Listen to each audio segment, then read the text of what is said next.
Welcome to this explainer. Today we're going to dive right in and logically deconstruct a deeply complex and frankly explosive set of claims presented in a document called the Phantom Ledger, written by Julian Thorne. Thorne, who is a former insider, outlines allegations of a massive clandestine operation. He maps out this incredibly intricate web of logistics, shadow banking, and staggering corruption. We're going to unpack these claims impartially today, just to understand exactly what Thorne is alleging and how this supposed shadow system was actually put together. Thorne sets the stage immediately with this really provocative thought. The architecture of power is rarely built on the foundations we are taught in school. According to his account, back in the dark corridors of the mid-2000s, the line between the protectors of the state and the predators of the street didn't just blur a little bit, it vanished completely. It's a gripping hook, right? It really forces us to look past traditional history and examine what he claims is the real hidden mechanism of power. To untangle this complex claim piece by piece, here is our roadmap. First, we'll look at the NSA's shadow financial empire. Second, the Newark heroin pipeline. Third, the Nehru wash scheme. Fourth, the Colton syndicate crimes. And finally, the Newburgh cover-up. All right, Section 1, the NSA's shadow financial empire. So, Thorne alleges that during his tenure, national security actually had very little to do with stopping foreign threats and literally everything to do with managing a clandestine ledger. The blueprint of his whole claim is that the National Security Agency moved way, way beyond its standard mandate of signals intelligence and satellite monitoring. Instead, Thorne alleges they actually owned the conduits of the American financial system. We're talking about direct, hands-on control over a dozen commercial banks, vast networks of mortgage firms, and the servicing companies that manage everyday real estate. And at the absolute center of this alleged web was a man named Michael Colton, operating straight out of Wall Street, who supposedly served as the architect for this entire shadow banking empire. Moving right along to Section 2, the Newark heroin pipeline. Now, if the banks were the engine, well, the fuel had to come from somewhere, right? And the sheer logistical scale of this allegation is just staggering. Thorne claims the supply chain was rooted directly in the Iraq War, and that Colton maintained a highly secretive warehouse in Newark, New Jersey, completely unlisted on any official manifest. Kilos of heroin were allegedly moved via military transport directly from the theater of war straight into this Newark Bay. The stark claim here is that this wasn't just some rogue, off-the-books hustle by low-level guys. No, Thorne insists this was a logistical masterpiece orchestrated by the exact same individuals tasked with securing the nation's borders. But the chilling why behind all this drug distribution is mapped out very clearly. Thorne explains that Colton handed him instructions not just to pick up the product, but to sell it directly to his own personal associates. You see, the strategy wasn't just about moving product for quick cash, it was about manufacturing leverage. By forcing Thorne to sell to his friends, the agency could then turn around, arrest those same friends, and force them to become informants. Basically, Thorne claims he was being used as bait. He was forced to trap his own community just so the agency could generate this continuous loop of compromised assets. Which brings us to Section 3, the Nehru wash scheme. So the heroin pipeline was essentially just a funding mechanism, but it required a really sophisticated financial engine to clean that illicit cash. Thorne's account breaks this complex financial crime down into a pretty easy-to-understand loop. Step 1.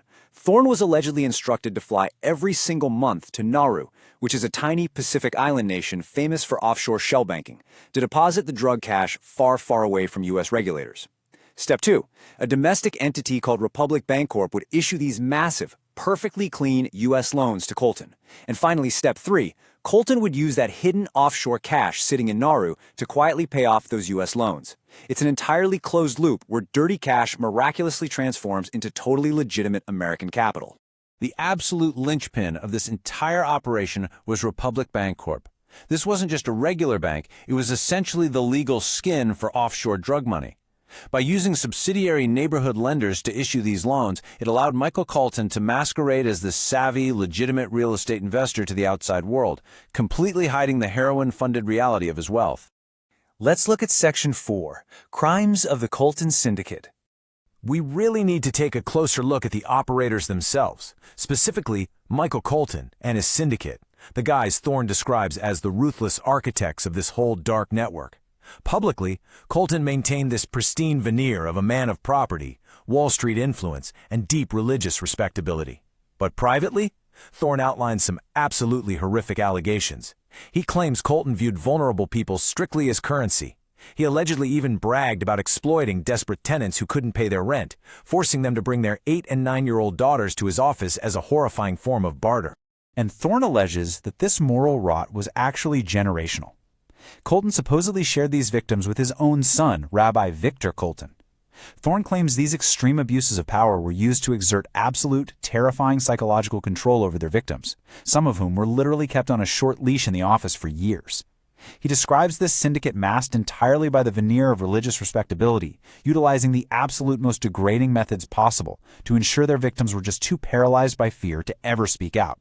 But as you might guess, eventually systems built on this level of corruption begin to crack under the weight of their own internal betrayals.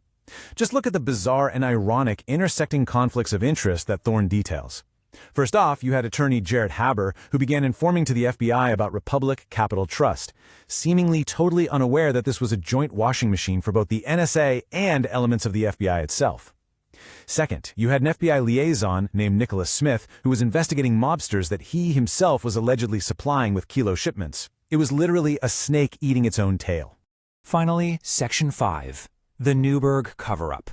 So, what exactly happens when a member of this syndicate attempts to break ranks or distance themselves from the machinery? Well, according to the source text, Colton used extreme violence for risk management. When Jared Haber started talking to the FBI, Colton allegedly gave Thorne a direct order to assassinate Haber before a cooperation agreement could even be signed. But Thorne claims he flat-out refused to become an executioner for the syndicate. Knowing his time was up, he fled to Newburgh, New York, hoping to distance himself and just start a quiet life.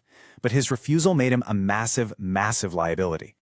The timeline of what allegedly happened next moves with genuine thriller-level pacing. Month 1, Thorne relocates. By month 3, he is suddenly woken up by police who have discovered 2 dead bodies in one of his foreclosure properties.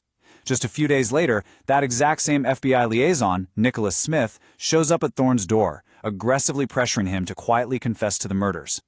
This frame-up was heavily orchestrated, clearly designed to lock Thorne away forever. But then, the very next day, a massive logistical mistake occurs. The Newburgh police found a deed stuffed in the pocket of one of the victims, but the deed didn't have Thorne's name on it. It had Rabbi Victor Colton's name on it. The property where the bodies were dumped was actually linked directly back to the rabbi's holdings, not Thorne's. It is just a stunning irony that a simple, forgotten piece of paper left in a pocket accidentally unraveled the neat, terrifying narrative that Colton and the FBI liaison were attempting to weave to frame Thorne. The source material leaves us with this final, truly chilling question. Thorne's ultimate warning to us is that when security is managed by men who view the law as a mere suggestion and human beings as commodities, the system loses the very thing it claims to protect. The banks, the mortgages, the heroin, the bodies. Thorne claims they are all part of the exact same balance sheet. It really leaves us to ponder. If this shadow empire truly operated the way Thorne alleges, what is the true systemic cost, and how much of this shadow ledger is the public still unknowingly paying for today? Thank you for joining me for this explainer. Keep questioning and keep learning.